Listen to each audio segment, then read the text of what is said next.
Welcome to a new edition of the Neon Jazz interview series with jazz pianist Ron Stabinsky. He is a native of Pennsylvania and is on the heels of releasing his newest debut solo CD, 2016's Free for One. He is best known as the fourth member of the jazz outfit Mostly Other People Do the Killing and a member of Peter Evans Quintet. He loves all kinds of music and eventually embraced that jazz side of his music mind. He's a cool cat with great stories. So get to know Ron and dig this interview, my friends. So I'm going to go ahead and dive right into kind of the top thing that's going on in your world, your newest album, your solo debut album, Free for One. Talk to me about this album. What went into it, and how do you feel in the afterglow of it? Well, I'd say basically around 2002, I made the conscious decision to make totally improvised solo one of the main outlets for creativity for my own music.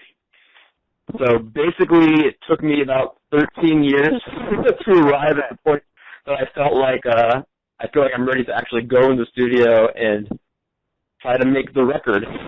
So what went into it in terms of that is really just kind of going through a lot of different phases of both in terms of the kind of improvising I was doing and how I felt about it. You know, there was an early period where I think objectively the work wasn't very good, but I was very excited about it and wanted to share it with everyone as soon as possible. And then that went through phases where I no longer felt very good about it and felt like hiding in a corner, you know. So, and the music changed in lots of different ways, and so I went into the studio last year basically with a strange, paradoxical feeling of this is extremely foolish and nothing may come of it, but also with enough confidence that I actually did feel like something will probably happen when I get there, based on what my experience has been up to this point. So perfect. Well, let me get an idea about you and who you are. Where were you born and raised? I was born and raised in Pennsylvania, near a small city called Pottsville, which is only known around here for being home to the oldest continuously operated brewery in America, the Yuengling Brewery. What was it about your childhood that got you into music? So I probably before the age of speech, my parents noticed I was really attracted to music. You know, they often had records playing on their Zenith console system in the house, and they still have it in the basement, and it bears the evidence of teeth marks on the ledge of it because I would balance myself on my teeth because I was very short, watching the record go around with my teeth resting on the edge. Nice. So I was very attracted to music recordings being played. When I was 3 years old, all I wanted was a new 8-track player. And when I was about 5, my grandfather started as a hobby taking electronic organ lessons from a guy who came to the house. And I was always glued to him when he was practicing. And he put me on his lap and said, "Here's where middle C is." Started teaching me to read music out of the John Thompson piano books he was using. And I just became really obsessed with it from then on. So everything obviously worked out. What did you do after high school? So after high school, I went for a bachelor's degree in performance to Wilkes University in Wilkes-Barre, Pennsylvania. You know, which was kind of basically classical piano training. You know, liberal arts degree, studying music history, and all the usual things. I will say at that point, you know, I felt like some of my friends who played like I did moved to the city, went to conservatory, and I already at that point had this feeling that I didn't want to do that. I stayed fairly local. I went to school with a teacher that I already had who I respected, but there was also a part of me that felt like I was already trying to avoid going into this area that didn't feel like what I wanted to do with my life. So I was kind of conflicted in a lot of ways at that point, and I didn't really see another option. I mean, my initial playing, I didn't come from classical playing to begin with. I studied with this guy who he taught a number of different instruments. He came to your house in his Pontiac GTO filled with sheet music in the back seat with $3 a lesson, and I really from him, I really got kind of sight reading and theory, but we weren't working on like repertoire or anything. It wasn't until that was when I was 5 years old. It wasn't until I was 10 that I started studying classical piano. So to begin with, my roots weren't in the classics, although I loved them once I learned about them. But the net result was after I graduated from college, I took my acceptance letter for grad school and threw it in the garbage and started listening to rock and roll and driving around the country visiting friends and trying to figure out what I wanted to do when I grew up. One of the first steps to figuring out what you wanted to be is you became the fourth member of Mostly Other People Do the Killing. What was that experience like for you? It was great in terms of I was a fan of the band. Basically, I was a huge Peter Evans fan for probably 4 years leading up to that point. It was exciting at the same time, a little bit intimidating that I was replacing one of my musical heroes in this band, you know. And of course, that was smooth transition in that, you know, Peter and I had been playing together in the band in the form of the 7-piece version before that, and of course the Blue album we were both involved in. And there was actually one quintet gig, which was the original quartet and me at the same time that we had done. But yeah, there was a part of me that felt like oh no, I'm going to be seen as the person who destroyed Mostly Other People Do the Killing.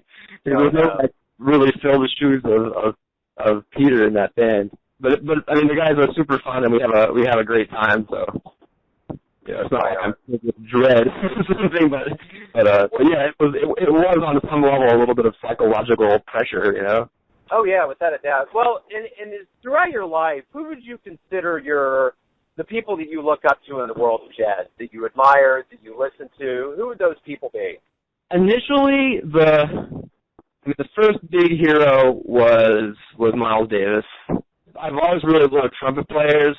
Prior to Miles, I was listening to Maynard Ferguson, Doc Severinsen, but I started listening to Miles, and in particular the Four and More album, which was half of that, kind of the fast stuff from that famous concert in 1964 at Philharmonic Hall, which is now David Geffen Hall.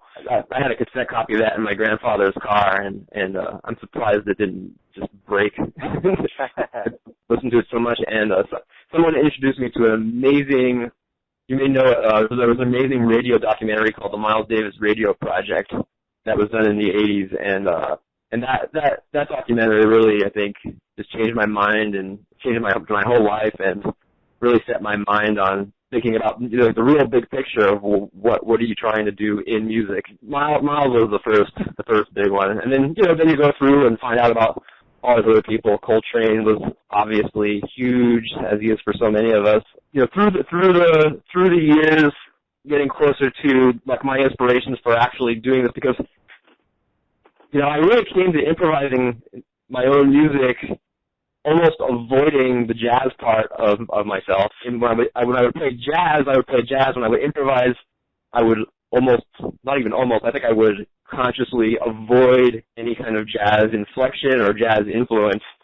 So it took a long time to like reconcile the jazz part of my past and love of music with my improvising. And I guess the moment that tied it all together initially would have been Cecil Taylor. Cecil Taylor was probably when I discovered some particular solo work of Cecil from the early 70s. It was that session he did at 2:30 in the morning in Japan in 1973. Yeah. 1973. When I heard that for the first time, that was the moment where I thought, you know what, I can try to make my own music. So Cecil was a huge hero. I had accumulated every available bootleg vinyl recording that existed of Cecil, and was really deep into Cecil for a long time.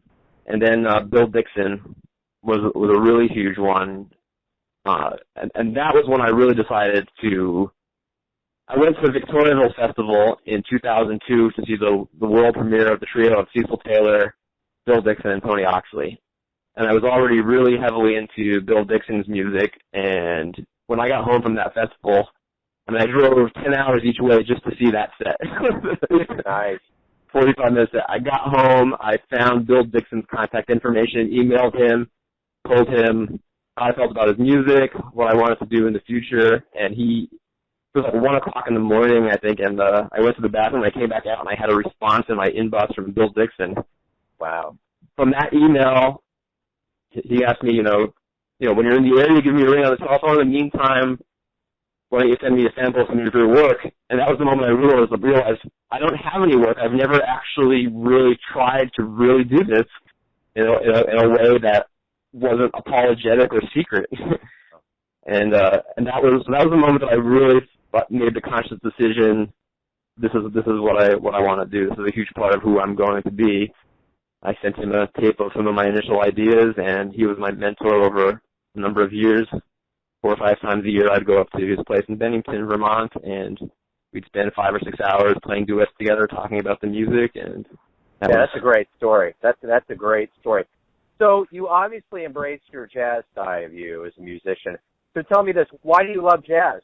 Yeah, that's a question that would be hard to answer, because I could probably make up answers to that question, but it's just one of those things. I'm sure there's music or things that would satisfy the criteria I'd come up with that I also wouldn't feel that love for. I don't think I necessarily particularly love jazz more so than other things also, or things that people would call jazz.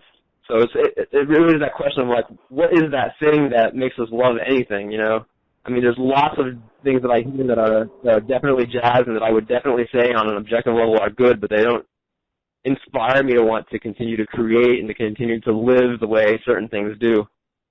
But I don't think it's the jazzness, I can make up that word, the jazzness is something that makes me love it even.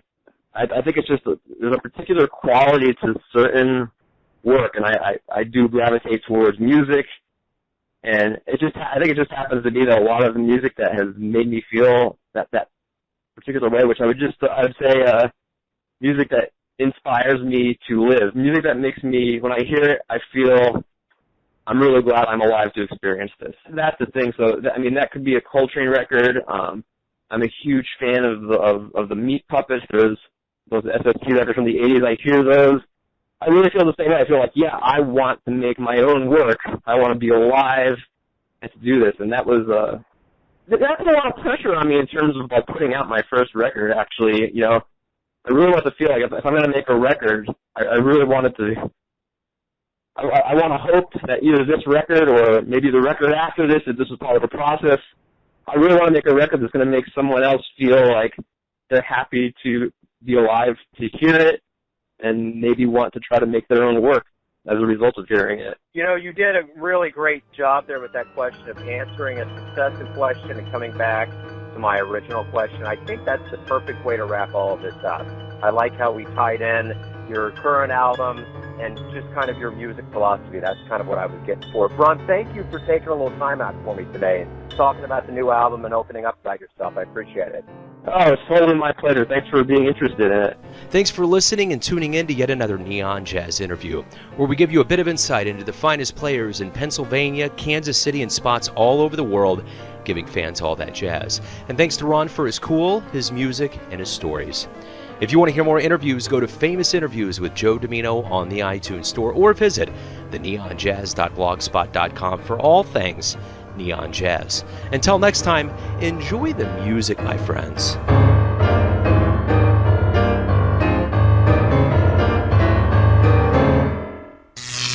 Neon Jazz.